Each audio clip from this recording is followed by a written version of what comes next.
Kudakwashe Manjonjo is a political analyst in Harare. Kudakwashe, good evening to you and thank you for your time on The Pulse tonight. Has there been any sense of excitement or anticipation around this inauguration on the streets of Zimbabwe today? Good evening, Stephen, and thank you for having me. Regarding your question, that's a resounding no. As you just mentioned, I'm from Harare, and I stay quite close to the National Sports Stadium where the celebrations were being held, and you could not think there were celebrations. It felt more like a business as usual day. A lot of the people that did come to the National Sports Stadium were not from Harare, which is a dominant opposition area. Most of them were buzzed through to come to the National Sports Stadium. So there's a very strong, distinct separation from what was actually happening, even though it's such a big moment for the national politics of the nation. Our President Cyril Ramaphosa was there today. How important is his presence? We are your neighbour. We're a sort of fairly big economy in the region. Was his presence important for many, many reasons? More than a million reasons. The presence of President Ramaphosa essentially provides a stamp of approval to the continued ruling of ZANU-PF. As you did mention, South Africa is the biggest economy in SADC, and for figures-wise, Zimbabwe is about 5% of South Africa's economy. I think the Northwest province is just a bit bigger in terms of economic size than Zimbabwe. Ramaphosa coming is essentially strengthening the brotherhood that we have seen that's very strong between ANC and ZANU-PF. But beyond those two parties, there are other liberation parties across the country, across the region that came through. So Frelimo was there, SWAPO from Namibia was there, CCM, Chama Mapinduzi from Tanzania were there. So Ramaphosa's presence was really something that was important to ensure that the alternative that the opposition parties were hoping would happen, which was the regional support to discredit the election, would not happen. If Ramaphosa had not gone to the event, or if he had sent, I don't know, the deputy president or a cabinet minister or a deputy minister, what message would that have sent to President Mnangagwa, do you think? I think a big one.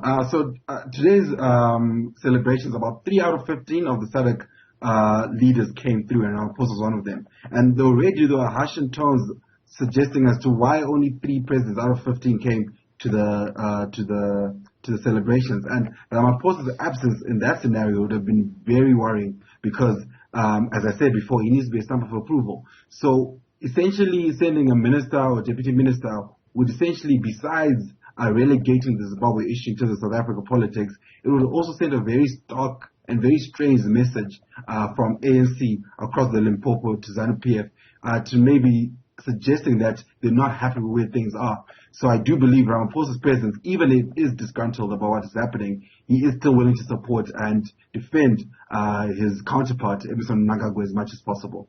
The fact that Nelson Chamisa has decided not to go the legal route, he says the courts in Zimbabwe are captured, ZANU-PF says no, they're independent. Is this literally the end of the election? Unless something dramatic happens at SADC, which, I don't know, may be unlikely. I mean, is it going to be another 5 years of ZANU-PF in government in Zimbabwe, do you think? I'll start with the first one as to why he didn't go the legal route. I think it would be wrong for anyone to argue that the Constitution, the courts, in broad terms, are captured, especially the High Court, Constitutional Court, and the Supreme Court. And the logic for that is simple. The only reason the current Chief Justice is in place is because there was a constitutional change that occurred a couple of years ago to ensure that he remained in power, and this was done by ZANU-PF. On to that, there's been a lot of, I'll say, carrots that have been given to the senior judges over the last year, from loans worth $400,000, cars, housing loans, to ensure that they were going to support ZANU-PF in the right ways for key constitutional court challenges that may come, not just elections. I think there are a lot of other things that might actually happen during the next 5 years. So the decision by the CCC, I think they're learning from what happened in 2018. The fact that CCC went to court gave some form of semi-legitimacy, at least that ZANU-PF could use when they went internationally or in the region to say that our courts have agreed with us that we were duly and rightfully elected.